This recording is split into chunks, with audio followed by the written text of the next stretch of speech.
अस्सलाम वालेकुम। की हाल है? ठीक हो? चैनल ਨੂੰ ਸਬਸਕ੍ਰਾਈਬ ਕਰੋ, ਵੀਡੀਓ ਨੂੰ ਲਾਈਕ ਵੀ ਕਰਿਆ ਕਰੋ, ਨਾਲ ਵੀਡੀਓ ਤੇ ਕਮੈਂਟ ਵੀ ਕਰੋ ਤਾਂ ਕਿ ਸਾਨੂੰ ਪਤਾ ਲੱਗੇ ਅਸੀਂ ਕਿੱਥੋਂ ਜਿਹੜਾ ਵੇ ਕੋਈ ਗਲਤ ਗੱਲ ਕੀਤੀ ਹੈ ਅਸੀਂ ਉਹਦੀ ਤਸਹੀਹ ਕਰ ਸਕੀਏ, ਉਹ ਗੱਲ ਨੂੰ ਸਹੀ ਕਰ ਸਕੀਏ।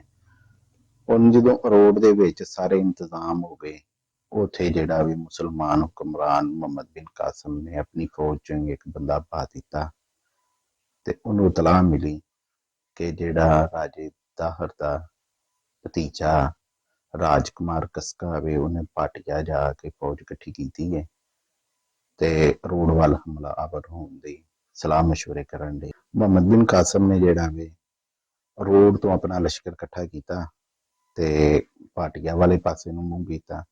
ਭਾਟੀਆ ਜਾ ਕੇ ਉਹਨੇ ਜਿਹੜਾ ਭਾਟੀਆ ਕਿਲਾ ਜਿਹੜਾ ਉਹਦਾ ਮੁਹਾਸਰਾ ਕੀਤਾ। ਮੁਹਾਸਰਾ ਕਰਕੇ ਵਾਹਵਾ ਦਿਨ ਲੰਘ ਗਏ, ਕੋਈ ਮਾੜੀਆਂ ਮੋਟੀਆਂ ਝੜਪਾਂ ਹੁੰਦੀਆਂ ਰਹੀਆਂ। ਕਿਲੇ ਦੀਆਂ ਕੰਧਾਂ ਦੇ ਉੱਤੇ ਖਲੋਤੇ ਜਿਹੜੇ ਨੇ ਸਿਪਾਹੀ ਰਾਜੇ ਕਸਕੇ ਦੇ, ਉਹ ਮੁਸਲਮਾਨਾਂ ਤੇ ਤੀਰ ਅੰਦਾਜ਼ੀ ਵੀ ਕਰਦੇ ਰਹੇ। ਫਿਰ ਇੱਕ ਵਾਹਵਾ ਲੰਮਾ ਜਦੋਂ ਮੁਹਾਸਰਾ ਹੋ ਗਿਆ, ਕੋਈ ਕਹਿੰਦੇ ਨੇ ਚੌਥੇ ਦਿਨ ਜਾਂ ਪੰਜਵੇਂ ਦਿਨ ਜਿਹੜਾ ਵੇ ਕਸਕੇ ਨੇ ਚਿੱਟੇ ਝੰਡੇ ਨਾਲ ਆਪਣੇ ਕੁਛ ਲੋਕਾਂ ਨੂੰ ਜਿਹੜਾ ਮੁਸਲਮਾਨਾਂ ਨਾਲ ਸੁਲ੍ਹਾ ਦੀਆਂ ਸ਼ਰਤਾਂ ਤੈਅ ਕਰਨ ਵਾਸਤੇ ਭੇਜਿਆ। ਇਹ ਵਫਦ ਜਦੋਂ ਮੁਸਲਮਾਨਾਂ ਕੋਲ ਆਇਆ, ਵਾਹਵਾ ਲੰਮੀ ਚੌੜੀ ਗੱਲਬਾਤ ਹੋਈ। ਗੱਲ ਦੇ ਵਿੱਚ ਸੁਣਨ ਤੋਂ ਬਾਅਦ ਮੁਹੰਮਦ ਬਿਨ ਕਾਸਿਮ ਨੇ ਕਿਹਾ ਕਿ ਮਾਫੀ ਦਾ ਸਿਰਫ ਇੱਕ ਹੀ ਜਿਹੜਾ ਨਾ ਤਰੀਕਾ ਹੈ, ਉਹ ਤਰੀਕਾ ਇਹ ਵੇ ਕਿ ਰਾਜਕੁਮਾਰ ਕਸਕਾ ਆਪ ਆਏ, ਆ ਕੇ ਮਾਫੀ ਮੰਗੇ ਆਪਣੀ ਇਸ ਗੁਸਤਾਖੀ ਤੇ ਅਸੀਂ ਉਹਨੂੰ ਮਾਫ ਕਰ ਦਾਂਗੇ।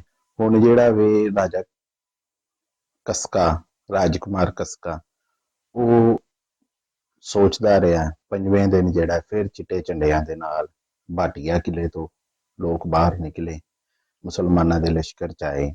ਉਹਨਾਂ ਨੇ ਆ ਕੇ ਪਹਿਲੇ ਤੇ ਹਥਿਆਰ ਸੁੱਟੇ, ਕਿਉਂਕਿ ਇਹ ਗੱਲਬਾਤ ਜਿਹੜੀ ਪਹਿਲਾਂ ਹੋਈ ਸੀ, ਜਿਹੜੀਆਂ ਸ਼ਰਤਾਂ ਰੱਖੀਆਂ ਗਈਆਂ ਸੀ, ਉਹਦੀ ਸ਼ਰਤ ਸੀ ਕਿ ਇਹ ਹਥਿਆਰ ਨਹੀਂ ਰੱਖਣਗੇ।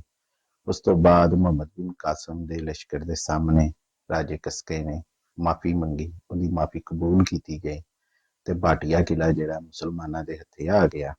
ਹੁਣ ਭਾਟੀਆ ਕਿਲੇ ਤੋਂ ਹਜੇ ਮੁਸਲਮਾਨ ਵਿਹਲੇ ਨਹੀਂ ਸੀ ਹੋਏ। ਉਹਨਾਂ ਨੂੰ ਇਤਲਾਹ ਮਿਲੀ ਕਿ ਸਕੰਦਾ ਦਾ ਜਿਹੜਾ ਰਾਜਾ ਵੇ, ਰਾਜਾ ਸਹੇਰਾ, ਉਹਨੇ ਬਕਾਇਦਾ ਜਿਹੜਾ ਵੇ ਫੌਜ ਤਿਆਰ ਕਰ ਲਈ ਹੈ ਤੇ ਉਹ ਵੀ ਰੋਡ ਵੱਲ ਆਉਣ ਦੀ ਕੋਸ਼ਿਸ਼ ਤੇ ਸਲਾਹ ਮਸ਼ਵਰਿਆਂ ਦੇ ਵਿੱਚ।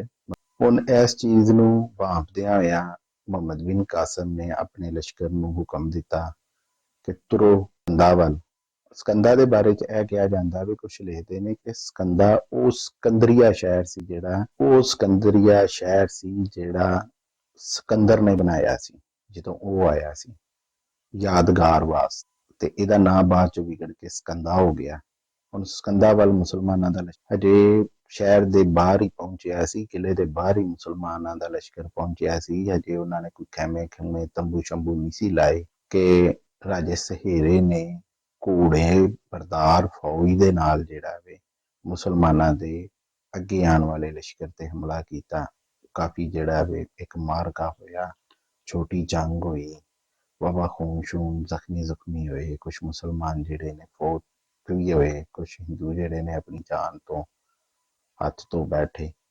ਜਦੋਂ ਰਾਜੇ ਸਹੇਰੇ ਨੇ ਵੇਖਿਆ ਕਿ ਇਹ ਜਿਹੜਾ ਮੈਂ ਦਸਤਾ ਭੇਜਿਆ ਇਹ ਹਾਰ ਗਿਆ, ਇਹ ਮੁਸਲਮਾਨਾਂ ਨੂੰ ਡਰਾਉਣ ਵਾਸਤੇ ਭੇਜਿਆ ਸੀ, ਇਹ ਕਾਮਯਾਬ ਨਹੀਂ ਹੋ ਸਕਿਆ, ਉਹਨੇ ਇਸ ਦਸਤੇ ਨੂੰ ਵਾਪਸ ਆਉਣ ਦਾ ਹੁਕਮ ਦਿੱਤਾ ਤੇ ਆਪਣੀ ਫੌਜ ਸਮੇਤ ਸਕੰਦਾ ਕਿਲੇ ਦੇ ਵਿੱਚ ਜਿਹੜਾ ਵੇ ਉਹ ਕਿਲਾ ਬੰਦ ਹੋ ਗਿਆ।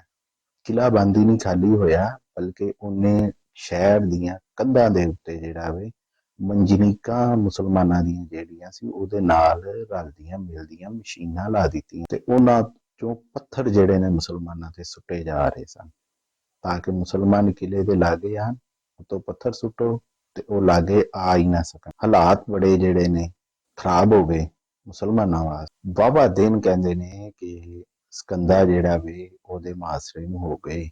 ਇੱਕ ਦਿਨ ਮੁਸਲਮਾਨਾਂ ਨੇ ਬੜਾ ਜਿਹੜਾ ਵੇ ਤਾਬੜਤੋੜ ਹਮਲਾ ਕੀਤਾ।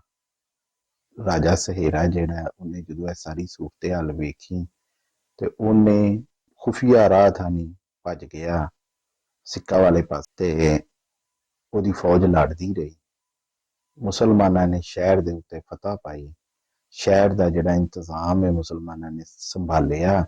ਜਿਹੜਾ ਉਹਨਾਂ ਦਾ ਤਰੀਕਾਕਾਰ ਸੀ ਕਿ ਜਿਹੜੇ ਹਥਿਆਰਬੰਦ ਨੇ ਉਹਨਾਂ ਨੂੰ ਕਤਲ ਕਰ ਦਿੱਤਾ ਜਾਏਗਾ, ਜਿਹੜੇ ਗਰੀਬ ਲੋਕ ਨੇ ਉਹ ਜਜ਼ੀਆ ਦੇਣ, ਅਮੀਰ ਜਜ਼ੀਆ ਦੇਣ, ਉਸ ਤੋਂ ਬਾਅਦ ਟੈਕਸ ਉਹਨਾਂ ਦੇ ਉੱਤੇ ਲਾਏ। ਸਾਰੇ ਇੰਤਜ਼ਾਮ ਮੁਕੰਮਲ ਕੀਤੇ। ਮਜ਼ਹਬੀ ਆਜ਼ਾਦੀ ਇਹ ਸਭ ਤੋਂ ਵੱਡੀ ਚੀਜ਼ ਹੈ ਕਿ ਮੁਸਲਮਾਨਾਂ ਨੇ ਹਿੰਦੂਆਂ ਦੇ ਮੰਦਿਰਾਂ ਨੂੰ ਨੁਕਸਾਨ ਨਹੀਂ ਪਹੁੰਚਾਇਆ। ਦੀਬਲ ਤੋਂ ਲੈ ਕੇ ਸਕੰਦਾ ਤੱਕ ਜਿੰਨੇ ਵੀ ਮੰਦਿਰ ਆਏ ਨੇ ਉਹਨਾਂ ਨੂੰ ਅਗਰ ਉਹ ਪਥਰਾਓ ਦੇ ਵਿੱਚ ਟੁੱਟੇ ਨੇ, ਢਏ ਨੇ, ਉਹਨਾਂ ਨੂੰ ਦੁਬਾਰਾ ਉਹਨਾਂ ਨੂੰ ਕਿਹਾ ਕਿ ਇਹ ਪੈਸੇ ਪੜੋ, ਆਪਣੀ ਤੁਸੀਂ ਇਬਾਦਤ ਗਾਹਾਂ ਦੁਬਾਰਾ ਬਣਾ ਸਕਦੇ। ਹੁਣ ਜਿਹੜਾ ਵੇ ਸਕੰਦਾ ਦੇ ਵਿੱਚ ਵੀ ਇੰਝ ਹੀ ਹੋਇਆ। ਮੁਸਲਮਾਨਾਂ ਨੇ ਇੰਤਜ਼ਾਮ ਸਾਰੇ ਸੰਭਾਲੇ। ਉਧਰੋਂ ਖਬਰ ਆ ਗਈ ਕਿ ਸਿੱਕਾ ਦਾ ਜਿਹੜਾ ਰਾਜਾ ਵੇ ਉਹਨੇ ਬੜੀ ਵੱਡੀ ਫੌਜ ਜਿਹੜੀ ਏ ਉਹ ਤਿਆਰ ਕੀਤੀ ਹੈ। ਹੁਣ ਸਕੰਦਾ ਦੇ ਵਿੱਚ 4000 ਜਿਹੜੇ ਹਿੰਦੂ ਲਸ਼ਕਰੀ ਸਨ ਉਹ ਮਾਰੇ ਗਏ ਸਨ ਤੇ ਮੁਸਲਮਾਨਾਂ ਦੀ ਜਿਹੜੀ ਤਾਦਾਦ ਹੈ ਉਹ 200 ਤੋਂ 300 ਤੱਕ ਸੀ। ਐਡੀ ਖਤਰਨਾਕ ਸਕੰਦਾ ਦੀ ਜਿਹੜੀ ਹੈ ਜੰਗ ਹੋਈ ਸੀ। ਹੁਣ ਖਬਰ ਆਈ ਸਿੱਕਾ ਤੋਂ ਇੱਧਰ ਇੰਤਜ਼ਾਮ ਕਰਨ ਵੇਲਿਆਂ ਹੋ ਕੇ ਮੁਹੰਮਦ ਬਿਨ ਕਾਸਮ ਨੇ ਮਸ਼ਵਰਾ ਕੀਤਾ ਆਪਣੇ ਮੁਸ਼ੀਰਾਂ ਨਾਲ, ਆਪਣੇ ਸਲਾਰਾਂ ਨਾਲ ਕਿ ਸਿੱਕਾ ਦਾ ਕੀ ਕਰਨਾ ਚਾਹੀਦਾ। ਉਹਨਾਂ ਨੇ ਕਿਹਾ ਜੀ ਸਿੱਕਾ ਤੇ ਚੜ੍ਹਾਈ ਕਰੋ। ਮੁਸਲਮਾਨ ਲਸ਼ਕਰ ਨੂੰ ਹੁਕਮ ਦਿੱਤਾ ਗਿਆ ਕਿ ਸਿੱਕਾ ਵੱਲ ਕੂਚ ਕਰੋ। ਹੁਣ ਸਿੱਕਾ ਦੇ ਵਿੱਚ ਇਹ ਸੀ ਕਿ ਜਿਹੜਾ ਉਹਦਾ ਲਹਿੰਦੇ ਵਾਲਾ ਪਾਸਾ ਸੀ ਉੱਥੇ ਸਿੱਕਾ ਸੀ, ਚੜ੍ਹਦੇ ਵਾਲੇ ਪਾਸੇ ਮਲਤਾਨ ਸੀ, ਵਿੱਚ ਇੱਕ ਹੋਰ ਦਰਿਆ ਆ ਗਿਆ ਜਿਹਨੂੰ ਦਰਿਆਏ ਰਾਵੀ ਕਿਹਾ ਜਾਂਦਾ। ਉਹਨੂੰ ਦਰਿਆ ਪਾਰ ਕੀਤਾ ਮੁਸਲਮਾਨਾਂ ਨੇ। ਮੁਸਲਮਾਨਾਂ ਨੇ ਸਿੱਕਾ ਸ਼ਹਿਰ ਵੱਲ ਰੁਖ ਕੀਤੇ। ਪਤਾ ਲੱਗਾ, ਸਿੱਕੇ ਦੇ ਬਾਹਰ ਪਹੁੰਚੇ, ਪਤਾ ਲੱਗਾ ਕਿ ਜੀ ਉਹ ਜਿਹੜਾ ਵੇ ਸੇਵਨ ਦਾ ਹਾਕਮ ਵਜ਼ੀਰ ਰਾਏ, ਉਹਦੀ ਕੁੜੀ ਦਾ ਮੁੰਡਾ ਇੱਥੇ ਦਾ ਜਿਹੜਾ ਵੇ ਹੁਕਮਰਾਨ ਸੀ। ਨਾ ਉਹਦਾ ਹੈਗਾ, ਬੜਾ ਡਾਢਾ ਸੀ, ਛੋਟੀ ਉਮਰ ਦਾ ਸੀ।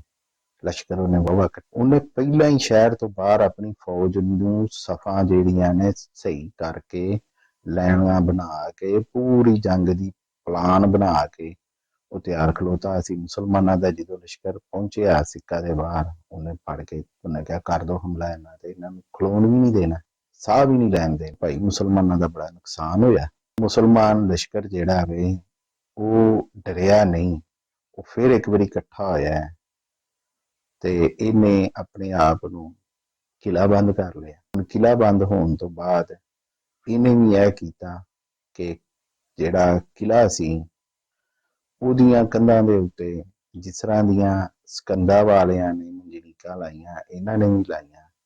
ਡਾਢਾ ਸੀ ਮੁਸਲਮਾਨਾਂ ਦਾ ਜਾਨੀ ਨੁਕਸਾਨ ਵੀ ਵਾਹਵਾ ਹੋਇਆ। ਹੁਣ ਇਹ ਸਾਰੀ ਸੂਰਤ ਹਾਲ ਵੇਖ ਕੇ ਮੁਹੰਮਦ ਬਿਨ ਕਾਸਮ ਨੇ ਨਾ ਇੱਕ ਕਸਮ ਖਾਧੀ। ਉਹਨੇ ਕਿਹਾ ਜੇ ਮੈਂ ਸ਼ਹਿਰ ਫਤਹ ਕਰ ਲਿਆ ਨਾ, ਮੈਂ ਇਸ ਸ਼ਹਿਰ ਦਾ ਨਾਮੋ ਨਿਸ਼ਾਨ, ਮਾਸਰਾ ਸ਼ਹਿਰ ਦਾ ਜਾਰੀ ਰਿਹਾ। ਵਾਹਵਾ ਦਿਨ ਮਾਸਰੇ। ਇੱਕ ਦਿਨ ਜਿਹੜਾ ਵੇ ਰਾਜਾ ਜਿਹੜਾ ਹੈਗਾ ਸੀ ਇੱਥੇ ਦਾ ਬਚੇਰਾ, ਉਹਨੇ ਸ਼ਹਿਰ ਤੋਂ ਬਾਹਰ ਨਿਕਲਿਆ ਖੁਫੀਆ ਰਾਹ ਥਾਨੀ ਤੇ ਦੌੜ ਗਿਆ ਮੁਲਤਾਨ ਵਾਲੇ ਪਾਸੇ ਦਰਿਆ ਪਾਰ ਕਰਕੇ।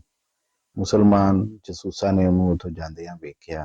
ਉਹਨੇ ਸ਼ਹਿਰ ਦੇ ਉੱਤੇ ਹਮਲਾ ਕੀਤਾ ਮੁਹੰਮਦ ਬਿਨ ਕਾਸਮ ਨੇ ਤੇ ਸਿੱਕਾ ਸ਼ਹਿਰ ਜਿਹੜਾ ਫਤਹ ਹੋ ਗਿਆ। ਬੜੀ ਖੂਨੀ ਜੰਗ, ਐਂਡ ਖੂਨੀ ਜੰਗ ਹੋਈ ਕਿ 200 ਤੋਂ 400 ਜਿਹੜੇ ਮੁਸਲਮਾਨ ਲਸ਼ਕਰੀ ਉਹਨਾਂ ਨੇ ਸ਼ਹਾਦਤ ਹਾਸਲ ਕੀਤੀ, ਮਾਰੇ ਗਏ ਤੇ ਬੇਤਹਾਸ਼ਾ ਜਿਹੜੇ ਨੇ ਹਿੰਦੂ ਲਸ਼ਕਰੀ ਉਹ ਵੀ ਮਾਰੇ ਗਏ। ਹੁਣ ਗੱਲ ਇਹ ਕਰਨ ਵਾਲੀ ਕਿ ਏਡੀ ਡਾਢੀ ਜੰਗ ਲੜ ਕੇ ਇੰਨੇ ਦਿਨਾਂ ਦਾ ਮੁਹਾਸਰਾ ਸਹਿ ਕੇ ਤੇ ਆਪਣੇ ਸ਼ਹਿਰ ਨੂੰ ਕੱਲਿਆਂ ਛੱਡ ਕੇ ਜਦੋਂ ਹੁਕਮਰਾਨ ਭੱਜ ਜਾਂਦਾ ਤੇ ਉਹਦੀ ਫੌਜ ਆਪੇ ਡਰ ਜਾਂਦੀ। ਇਸ ਮੌਕੇ ਤੋਂ ਫਾਇਦਾ ਉਠਾਉਂਦੇ ਆਏ ਮੁਸਲਮਾਨ ਜਿਹੜੇ ਨੇ ਉਹਨਾਂ ਨੇ ਐਲਾਨ ਕਰਨੇ ਸ਼ੁਰੂ ਕਰ ਦਿੱਤੇ ਕਿ ਜਿਹੜਾ ਹਥਿਆਰ ਸੁੱਟੇਗਾ ਉਹਨੂੰ ਜਾਨ ਦੀ ਅਮਾਨ ਹੈ, ਜਿਹੜਾ ਹਥਿਆਰ ਨਹੀਂ ਸੁੱਟੇਗਾ ਉਹਨੂੰ ਕਤਲ ਕਰ ਦਿੱਤਾ ਜਾਏਗਾ। ਜਿਵੇਂ ਸਕੰਦਾ ਦੇ ਵਿੱਚ 4000 ਲੋਕਾਂ ਨੂੰ ਕਤਲ ਕਰ ਦਿੱਤਾ ਗਿਆ ਸੀ। ਇਸ ਡਰ ਤੋਂ ਕਈ ਜਿਹੜੇ ਹਿੰਦੂ ਲਸ਼ਕਰੀ ਨੇ ਉਹਨਾਂ ਨੇ ਹਥਿਆਰ ਸੁੱਟ ਦਿੱਤੇ, ਦਰਵਾਜ਼ੇ ਸ਼ਹਿਰ ਦੇ ਖੋਲ ਦਿੱਤੇ। ਮੁਸਲਮਾਨ ਸ਼ਹਿਰ ਚ ਫਾਤਿਹਾਨਾ ਗਏ। ਵਾਹਵਾ ਜਿਹੜਾ ਮਾਲ ਸ਼ਾਲ ਉਹਨਾਂ ਦੇ ਹੱਥ ਲੱਗਾ। ਹੁਣ ਇੱਥੇ ਇੰਤਜ਼ਾਮ ਦੀ ਇਹ ਸੀ ਕਿ ਸਿੱਕਾ ਸ਼ਹਿਰ ਦੇ ਲਾਗੇ ਲਾਗੇ ਜਿਹੜਾ ਵੀ ਕੁਝ ਪਿੰਡ ਸਨ, ਛੋਟੇ ਛੋਟੇ ਵੱਡੇ ਪਿੰਡ ਵੀ ਸਨ। ਮੁਸਲਮਾਨਾਂ ਨੂੰ ਬੜਾ ਟਾਈਮ ਲੱਗ ਗਿਆ ਉਹਨਾਂ ਸਾਰਿਆਂ ਦੇ ਵਿੱਚ ਤਾਕਤ ਕਾਇਲ ਕਰਨ ਵਾਸਤੇ ਜਦੋਂ ਉਹਨਾਂ ਨੂੰ ਕਾਇਲ ਕਰ ਲਿਆ ਗਿਆ, ਫਿਰ ਉਹਨਾਂ ਨੇ ਰੁੱਖ ਕੀਤਾ ਮਲਤਾਨ ਸ਼ਹਿਰ ਦਾ। ਮਲਤਾਨ ਸ਼ਹਿਰ ਤੇ ਅਸੀਂ ਆਪਣੀ ਅਗਲੀ ਵੀਡੀਓ 'ਚ ਗੱਲ ਕਰਾਂਗੇ। ਸਾਡੇ ਚੈਨਲ ਨੂੰ ਸਬਸਕ੍ਰਾਈਬ ਕਰੋ, ਲਾਈਕ ਕਮੈਂਟ ਕਰੋ ਤਾਂ ਕਿ ਸਾਡੀ ਹੌਸਲਾ ਅਫਜ਼ਾਈ ਹੋਏ। ਖਿਆਲ ਰੱਖੋ।